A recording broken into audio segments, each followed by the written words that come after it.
Warning: the following video essay features footage, audio, and descriptions of an active shooter situation and suicide. Universities are often thought of as idyllic spaces of learning and individual growth. These ideas influence campus layouts, architectural design, and how universities present themselves to the world at large, a refuge from the outside world, where ideas, knowledge, and service are the real currencies of exchange. But the outside world exists right inside universities. Often, extraordinary moments of precarity cast the disruptive power of potential dangers in sharp relief. But we have breaking news at this hour from Ohio State University in Columbus, where police report an active shooter on campus. Now, campus authorities in Columbus tweeted to students a short time ago, "Run, hide, fight." In my first year at Ohio State, I came to be comforted by the physical boundaries between the outside world and the world of academe, neatly divided by North High Street.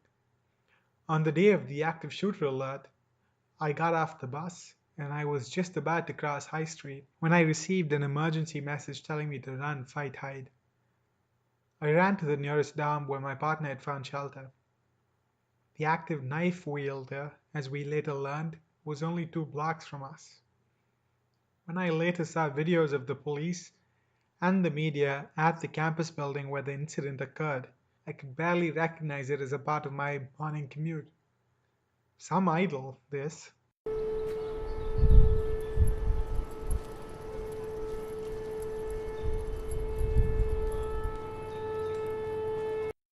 It isn't only the extraordinary event that makes one reassess the true precarity of life on campus. As OSU grows into a complex corporation operated so as to maximize its endowment, that precarity is everywhere more evident in the nature of everyday life.